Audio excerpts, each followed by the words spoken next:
Hello friends, welcome to Amrushekha vlog. ఇవాళ మనం ఎంతో ఈజీగా అండ్ టేస్టీగా ఉండే ఆలూ కర్రీని ప్రిపేర్ చేసుకుందామండి. ఈ రెసిపీ కోసం నేను ఆలూని చిన్న చిన్న ముక్కలుగా కట్ చేసుకొని కుక్కర్లో వేసుకున్నాను.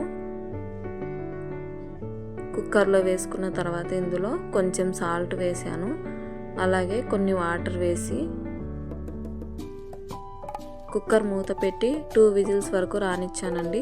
తర్వాత ఆనియన్స్, పచ్చిమిర్చి, టమాటా కట్ చేసి పెట్టుకున్నాను. నెక్స్ట్ స్టవ్ వెలిగించి కడాయి పెట్టి అందులో 1 టేబుల్ స్పూన్ల వరకు ఆయిల్ వేసాను. ఆయిల్ హీట్ అయిన తర్వాత జీలకర్ర, ఆవాలు వేసానండి.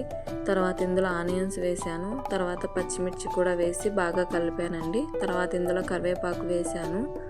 ఆనియన్స్ ఇలా గోల్డెన్ బ్రౌన్ కలర్ అయినప్పుడు ఇందులో అల్లం వెల్లుల్లి పేస్ట్ వేసి అల్లం వెల్లుల్లి పేస్ట్ని బాగా ఫ్రై చేశానండి. పచ్చివాసన లేకుండా బాగా ఫ్రై చేసుకోవాలి. తర్వాత ఇందులో కట్ చేసి పెట్టుకున్న టమాటా ముక్కలు వేశాను. అలాగే రుచికి సరిపోయే సాల్ట్ వేశాను, కొంచెం పసుపు వేశాను, అలాగే కొంచెం కారం కూడా వేసి అన్నిటినీ బాగా కలిపానండి. తర్వాత ఇందులో కొంచెం వాటర్ వేసి బాగా కలిపానండి. ఇలా వాటర్ వేయడం వల్ల టమాటా బాగా ఉడికిపోయి గ్రేవీ లాగా వస్తుంది. తర్వాత ఇలా ఉడికించిన ఆలూని పైన ఉన్న తోలు తీసేసి ఇలా చిన్న చిన్న ముక్కలుగా కట్ చేసి పెట్టుకున్నాను. ఇలా కట్ చేసి పెట్టుకున్న ఆలూని ఈ గ్రేవీలో, టమాటా గ్రేవీలో వేసాను. వేసి 2 మినిట్స్ వరకు అలాగే మగ్గనివ్వాలండి. తర్వాత చివర్లో ఇలా ధనియాల పౌడర్, అలాగే కొబ్బరి వెల్లుల్లిని పొడి చేశానండి. ఆ పొడి కూడా వేశాను.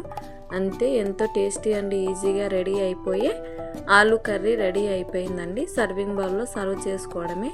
నా వీడియో మీకు నచ్చినట్లయితే లైక్ చేసి, షేర్ చేసి, సబ్స్క్రైబ్ చేసుకోండి. థ్యాంక్ యూ ఫర్ వాచింగ్ అండి.